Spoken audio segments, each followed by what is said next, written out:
नमस्ते। आज मैले पश्चिमाहरूको एउटा पाखण्ड, पश्चिमा शक्तिहरूको एउटा आडम्बर, एउटा ढोङ, अनैतिकता को बारेमा केही कुरो उठाउनै पर्ने देख्छु। जस्तो अहिले हामीले दुई तीनटा केही अत्यन्तै ध्यान दिन लायक केही घटनाहरू देख्यौँ, हामीले हेर्यौँ। अलि पहिलेदेखि हामीले हेर्यौँ। एउटा घटना हामीले के हेर्यौँ भन्छ भने केही वर्ष अगाडिदेखि अमेरिकनहरूले र युरोपियनहरूले चीनमाथि एउटा आरोप लगाइरहेका छन्। चीनले जब चाहिँ विश्वभरि बजार कब्जा गर्दै गयो, उनले न्यू के खोज्न थाले भन्छ भने चीनले आफ्नो म्यानुफ्याक्चरिङ अथवा जो उत्पादन हो त्यसको एउटा लिमिटेसन कायम गर्नुपर्छ र उनले अरू पनि आरोप लगाए चीनले चाहिँ धेरै कपी गर्छ, कपी गरेर चाहिँ हाम्रो सबै बजार सिद्ध्यायो।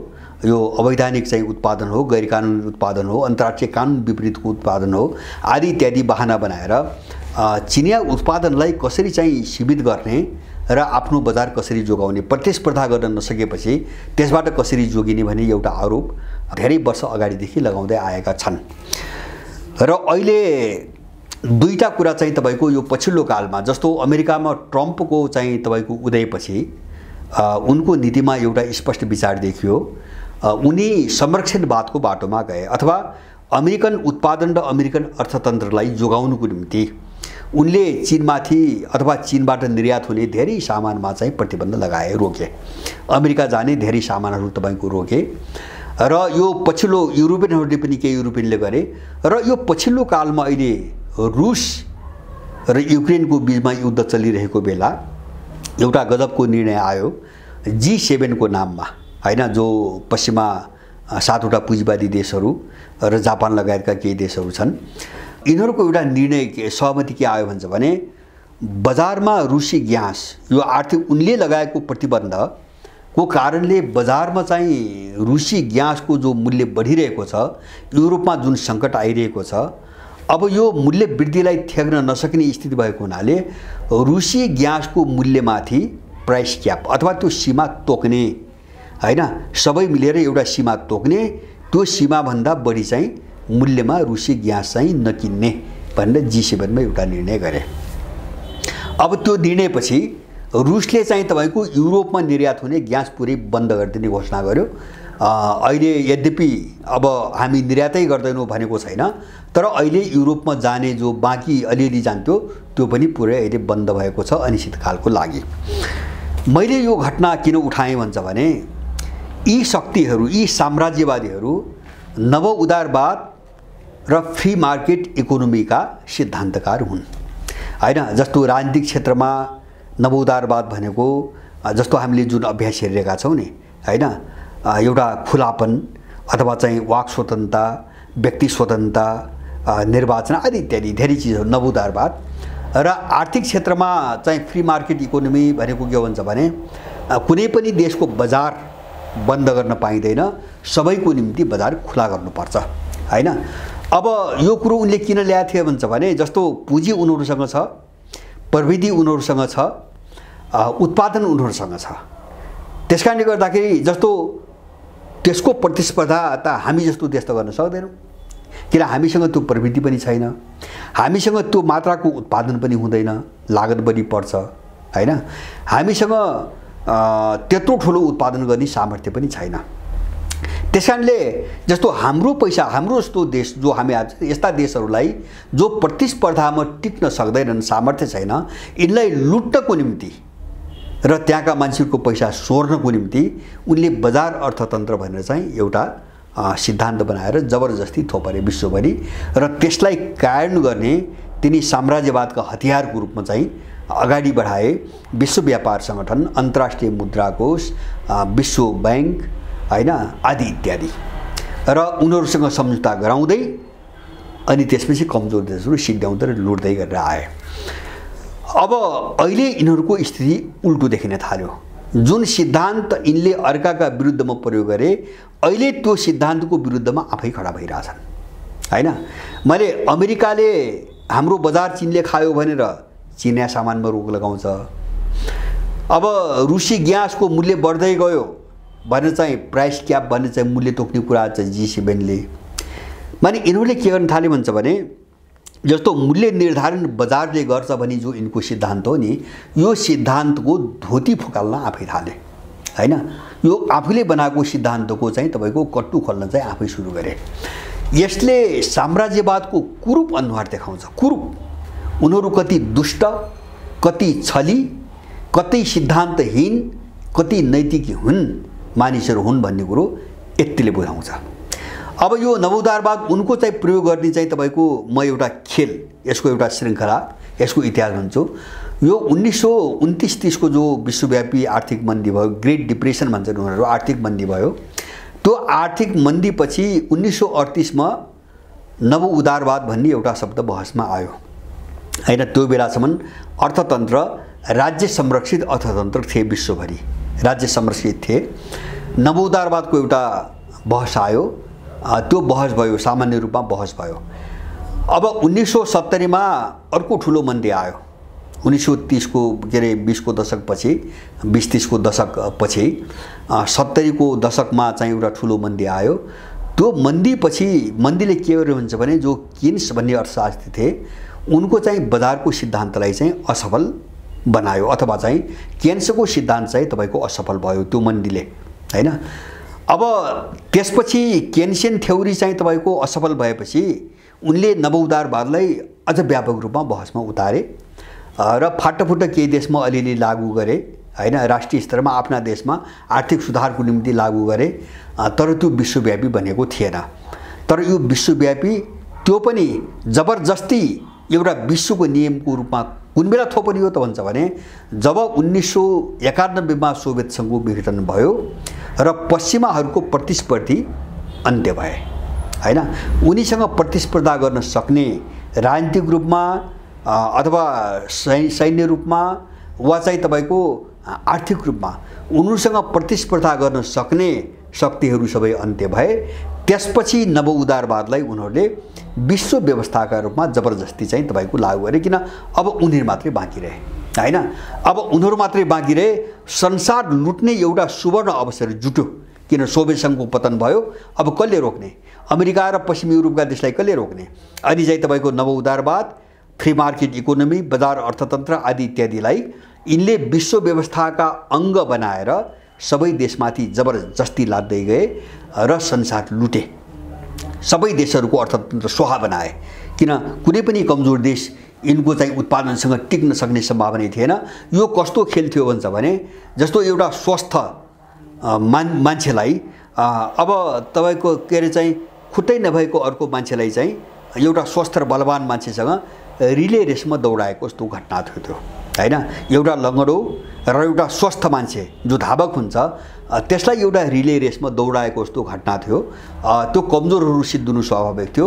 हामी अहिले देश देखिरहेका छौँ नि, 2047 सालपछि यही सिद्धान्त थोपरेर उनीहरूले हाम्रा राष्ट्रिय अर्थतन्त्र सबै बेच्न लगाए। काङ्ग्रेस प्रयोग गरे, एमाले प्रयोग गरे हैन। उद्योगहरू सबै बिके, राज्यले यहाँको उत्पादनलाई संरक्षण गर्न बन्द गर्यो, अनुदान दिन बन्द गर्यो।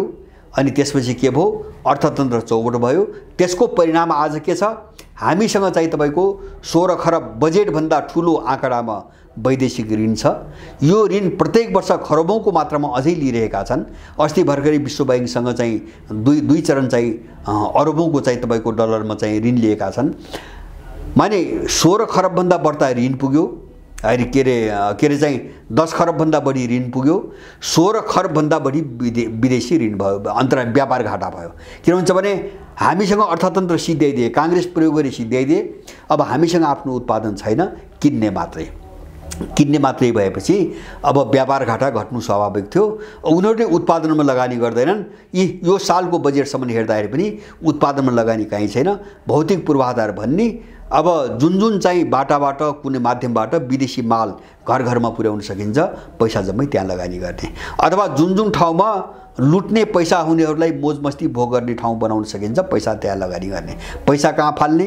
बाटोघाटोमा फ्याँक्ने, पुलपुलेसामा फ्याँक्ने, अन्तर्राष्ट्रिय एयरपोर्टमा फ्याँक्ने, अनि स्मार्ट सिटीमा फ्याँक्ने। पैसा यहाँ फ्याँक्ने, उत्पादनमा पैसा नलगाउने। अब यसको हामी शिकार भएर आज 80 लाख मान्छे चाहिँ विदेशमा छन्। नेपालभित्रका 80 लाख मान्छेहरू चाहिँ रोजगारी नपाएर विदेशमा छन्।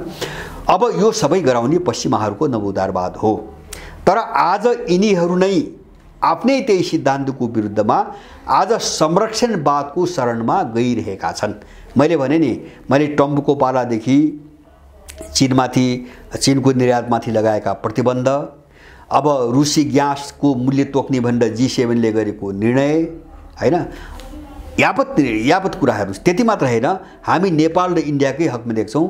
इन्डिया पनि विश्व व्यापार सङ्गठनसँग यही सम्झौता गरेको छ, नेपालले पनि गरेको छ।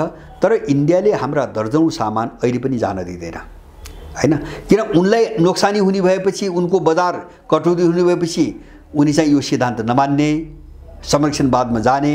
जबसम्म त्यो अलि ठुलो शक्तिले कमजोरलाई लुट्न सक्छ, त्यो लुट्न सक्दासम्म चाहिँ तपाईको खुला बजार अर्थतन्त्र, फ्री मार्केट इकोनोमी, नवोदारवाद, माने साम्राज्यवादको यो अत्यन्तै घृणित अनुहार हो, हैन। आज यही चीज जो अर्कालाई लुट्ने अपराधजन्य मानसिकताबाट उनले जुन हतियार प्रयोग गरेका थिए, आज यही हतियार उनको घाँटीमा गलबासो भयो र त्यसैले कसिएर यिनी मर्नुपर्ने अवस्था आयो आज। माने जो चीज छलपूर्वक गरिन्छ, जस्तो जुन चीज अर्काको चाहिँ हानिको निम्ति चाहिँ गरिन्छ अथवा चाहिँ कुनियत राखेर गरिन्छ, त्यसले त्यसकै पनि भलो गर्दैन, हैन। उनीहरूलाई के थियो त हुन्छ भने उनको दिमागमा होला उनी जस्तो सामर्थ्यवान प्रतिस्पर्धी कुनै अर्को देश पनि जन्मन सक्छ, हैन। उनलाई त्यो आफ्नो शक्तिको उन्मादमा, धनको उन्मादमा र उनको चाहिँ तपाईको मिसाइलको उन्मादमा त्यो सोच्ने सामर्थ्य पनि दिएन। यो शक्ति भोलि अर्को पनि उदाउन सक्छ। उनले के ठाने भन्छ भने उदाउन खोज्ने शक्ति सबैलाई सिधाइन्छौँ हामी भन्ने ठाने हो। त्यही सोभियत सङ्घ विघटन गराए। सोभियत सङ्घको विघटनकै सँगसँगै 1989 मा चीनमा तियानमेन स्क्वायर घटना भयो।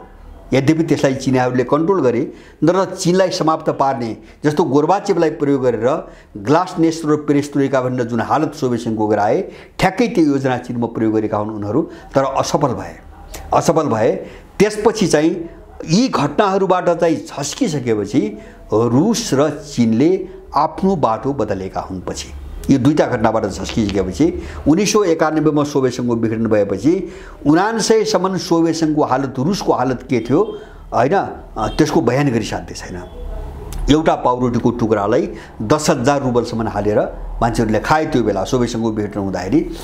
माने हामीले बुझ्ने के हो भन्छ भने पश्चिमाहरू कस्तो असभ्य र पुरै एकदम नाफा केन्द्रित र स्वार्थ केन्द्रित लुटको मानसिकताबाट विकास भएका मान्छेहरू हुन् अथवा त्यहाँ त्यो स्कुलिङबाट आएका, त्यो सभ्यताबाट आएका हुन् भन्ने कुरा यिनै केही घटनाहरूले देखाउँछ, हैन।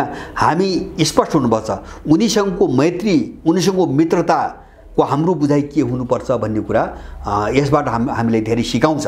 भने उनीहरू सिद्धान्त हिँड्छन्, उनीसँग सिद्धान्त पनि छैन। उनी नैतिक हिँड्छन्, उनीसँग कुनै नैतिकता पनि छैन, उनीसँग विश्वसनीयता पनि छैन। त्यो उनको सिद्धान्त भयो के हुन्छ भने आफूलाई फाइदा हुँदासम्म, हैन, जुन हतियार उनी प्रयोग गर्छन् अर्कामाथि, त्यसले आफूलाई असर गर्न थाल्यो भने त्यो चाहिँ उल्टो काम गर, हैन, विपरीत काम गर, अर्को दिशातिर जाऊ। अब यस्तो चाहिँ पश्चिमी सभ्यताको जो उपभोक्तावादी, मैले भने नि यो बजारवाद, उपभोक्तावाद, भोगवाद, लम्पटवाद, जेसुकै भन्नुहोस् तपाईँ, जुन नामबाट भन्नुहोस्, यो स्कुलिङबाट आएका मान्छेहरू, असभ्यहरूको समस्या यही हो। त्यसैले गर्दाखेरि हामी यो चिजबाट जोगिन मात्रै होइन कि हामी विश्वमा जे उथलपुथल भइरहेको छ, यी घटनाहरूलाई पनि यो सबै पृष्ठभूमिबाट बुझ्न एकदमै जरुरी छ, हैन। यो चाहिँ मैले पनि यिनको सिद्धान्तको मात्रै कुरा मैले गरेको छैन। यिनको यो नवोदारवाद भन्ने चिज र यिनको यो बजारवाद, उपभोक्तावाद भन्ने चिज कति खतरनाक छ भन्ने कुराको अर्को एउटा पाटो युक्रेन सङ्कट हो। युक्रेन सङ्कट कहाँबाट आयो त भन्छ भने सोभियत सङ्घ विघटन हुँदाखेरि मिखाइल गोर्बाचेभ र जेम्स बेकर अमेरिकाका विदेश मन्त्री थिए। उनको बीचमा जे समझदारी सहमति भएको थियो, तिनी सबै वार्ताका अभिलेखहरू अहिले अमेरिकन लाइब्रेरीमा छन्, युरोपियन लाइब्रेरीहरूमा छन्, रसियन लाइब्रेरीहरू छन्। जे आश्वासन उनीहरू दिएका थिए, सहमति गरेका थिए, त्यसलाई उल्लङ्घन गरेर, हैन, विघटित सोभियत गणराज्यहरू, रुस बाहेकका 14 गणराज्य र पूर्वी युरोप जो समाजवादी शिविरमा थिए, त्यो सबै देशमा यिनले जब नेटोको विस्तारको प्रक्रिया अगाडि बढाए, आफूले गरेको सहमति लाई धजी उडाउँदै जो अगाडि बढाए र बढ्दै बढ्दै बढ्दै रुससँग एउटै रगत भएको, एउटै सभ्यता भएको र एउटै चाहिँ तपाईको एउटा झनै झनै नस्ल भएको युक्रेनमा पसेर रुसको सिमानामै आफ्नो फौज अगाडि बढाउने तैनात गर्ने र रुसलाई घेराबन्दी गरेर सिद्ध्याउने जब चाहिँ डिजाइनमा उनीहरू पुगे अनि यो सबै चीजको पराकाष्ठा नागेपछि रुसले गएको यही 21 को डिसेम्बर 17 का दिन नेटो र चाहिँ तपाईको के रे अमेरिकालाई छुट्टा छुट्टै दुईटा पत्र पठायो, दुईटा प्रस्ताव पठायो सुरक्षा सम्बन्धी समझौता लिएर सबैको सुरक्षाको ग्यारेन्टी हुने गरी प्रस्ताव पठायो। त्यसलाई यिनले मजाक उडाएर चाहिँ तपाईको उडाएर रद्दीको टोकरीमा फ्याँके। उनलाई के लाग्यो भन्छ भने पुटिन कराउने हो, के फाट्छ, के लचार बढ्लाउँछ हैन। यो सबै देखिसकेपछि रुसले हानेको युक्रेनमाथि, किन युक्रेन भनेको तरबार हो, रुसको गर्दनमा सुझाएको तरबार हो।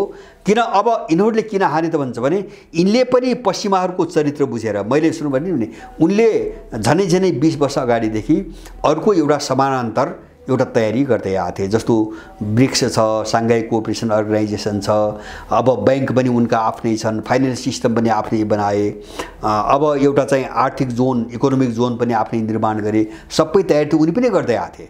उनको गृह कार्य सबै पूरा भइसकेपछि उनले युक्रेनमा हानिदिए। हानिसकेपछि पश्चिमाहरूले हेरेको हेरी भएको हुन्। अहिले उनीहरू छिन्नभिन्न हुने स्थिति आयो।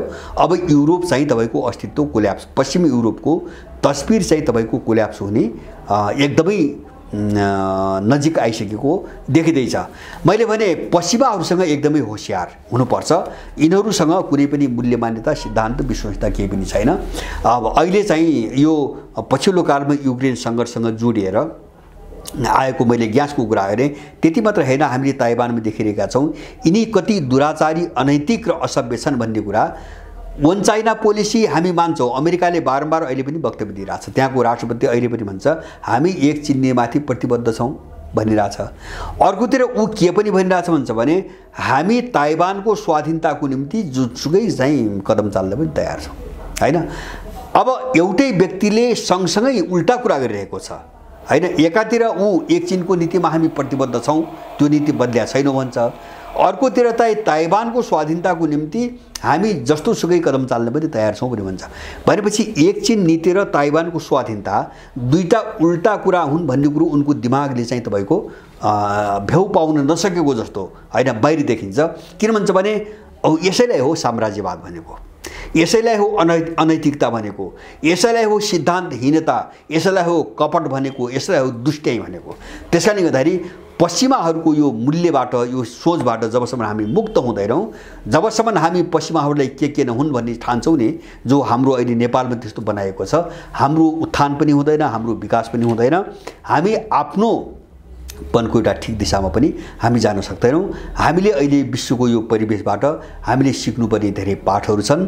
यसप्रति सबै यहाँहरूको चासो, रुचि र जाओस् भन्ने चाहिँ मेरो आग्रह छ।